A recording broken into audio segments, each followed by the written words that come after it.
looking at tight ends here, and this is another really intriguing room that has gotten much larger and hopefully healthier, right, Honky?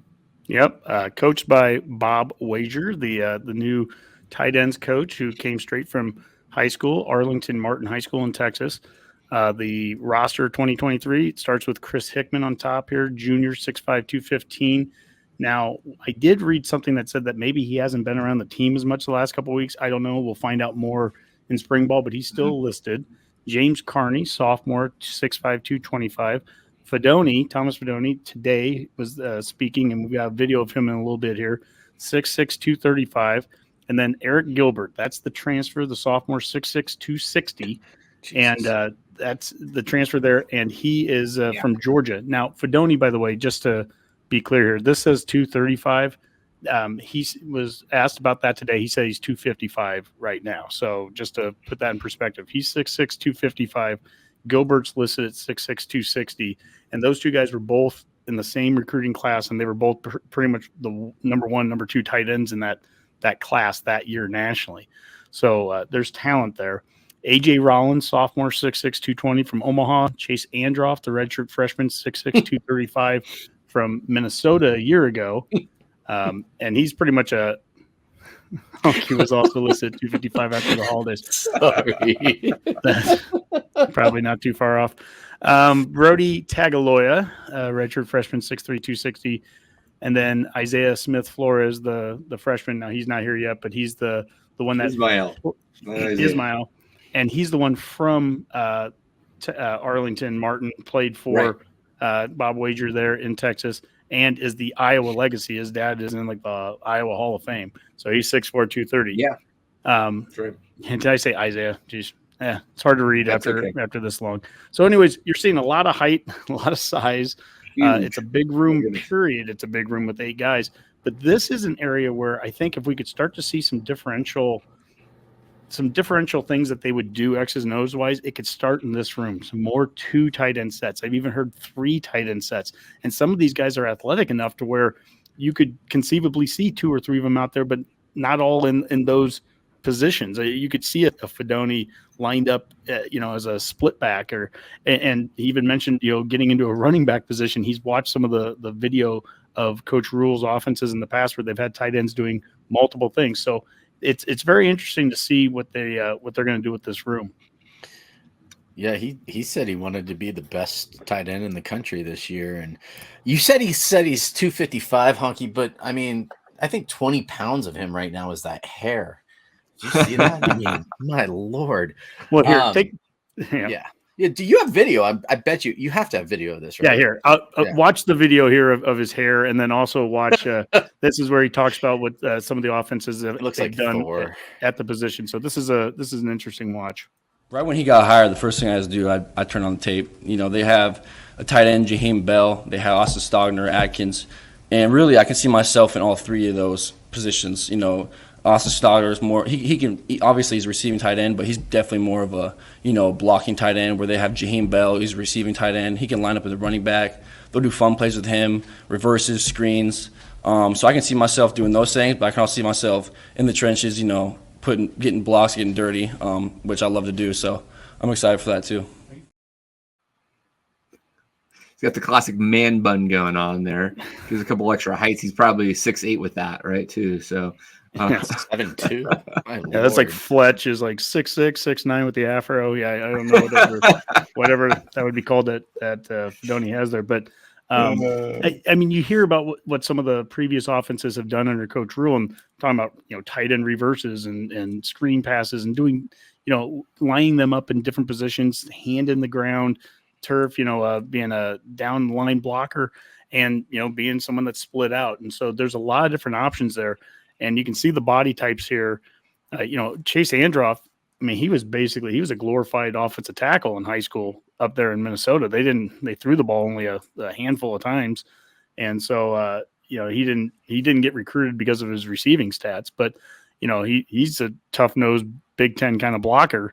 And so there's different guys here, different body types, I think, that we can throw out there, but it probably the conversation starts with the guy who we just showed, Fidone, and Arik Gilbert, the transfer from Georgia. I mean, those are 2 high caliber recruits at the position, and they're a few years out of high school now. So, I mean, physically, these guys have got the builds. There's something to build around just those two guys. And we said with running back, how nice it would be to get two guys on the field at the same time.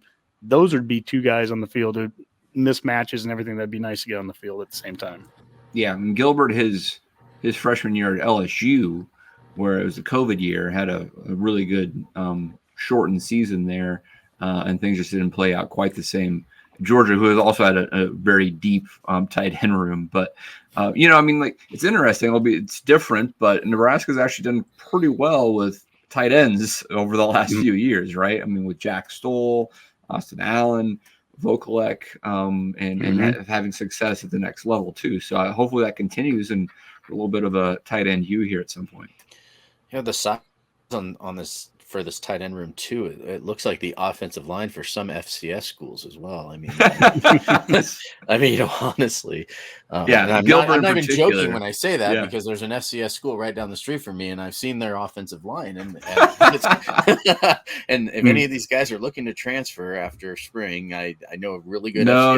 We want to keep all of them, Rob. We do. I know. I'm just, all right. I can read. And it's again just another interesting case of just kind of youth, and just we didn't have a whole lot of actual on-field experience from a lot of these guys. Again, showing why someone like Arik Gilbert was an important guy to bring on. I mean, had one great year. Didn't really play last year or 2 years ago, and then didn't do a lot at Georgia. But we all know Fidone's got the talent and the reputation, but unfortunately just hasn't been able to see a whole lot of field. And I think Hickman's played a few downs, hasn't he? Hickman's actually, if he's back, will have by far the most experience at Nebraska. And they kept playing. Hickman, they kept moving him from receiver to tight end and back to receiver. I think that stunted a lot of his development early on there. But I mean, you're absolutely right, Boomer.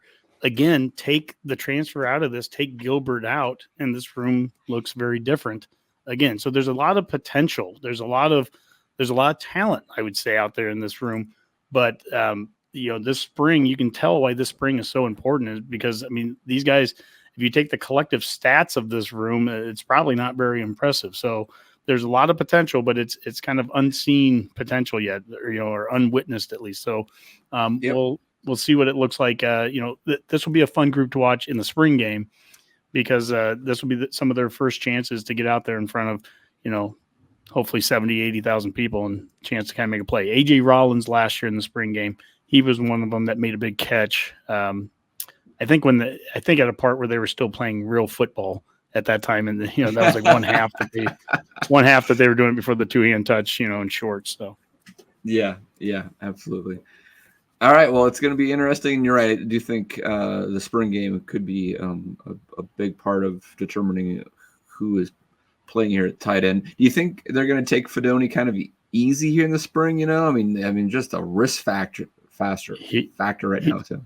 He was asked about that today, and he flat out, it was almost an awkward answer, because he was like, he could have played last year. In fact, there were some coaches, or he wouldn't say who. There were some people that are like, why aren't you getting out there? But then it was, well, I'm not cleared, and it got weird. Yeah. But there was that article that you had, Honky, where he was interviewed, was it on JoJo's podcast last year? And like, he got really like emotional. I remember listening to it. He got really emotional, like, while doing that, because it really seemed like he wanted to play. Well, and let's think about it just for a second. Put yourself in the guy's position. I mean, he's hurt. He's had 2 knee injuries now in 2 years. I mean, just awful to see. And so, I think they were going to do whatever they could last year to be, or certainly they needed to do whatever they needed last year. He thought he could play by the end of last season or during last season, but it was, I'm sure, in his best interest to not do that. At this point, it sounds like he's 100%. He's ready to go. And so, I'll defer back to what Coach Rule said earlier with the physicality in practice, and right. The health of the team is at the utmost importance to him. I'm sure that's how they'll approach it with Fidone, but and at the end of the day, just like with any of these other guys on the team, at some point you're going to have to start taking hits again if you're going to get out there on the field. And so you're going to have to get prepared and practice for what you're going to see on Saturdays. Yeah, and if there's one guy that he can take inspiration from too, would be JoJo, right? Because JoJo had a couple injuries as well, and now look at him; he's an NFL player. So I mean, there's there's a lot of positives to look forward to, because there are plenty of examples of kids in his situation that have come back and been very productive and had great careers. So absolutely, yeah, they reconstruct a knee better. There's that Kool-Aid than before. There's the Kool-Aid, Rob.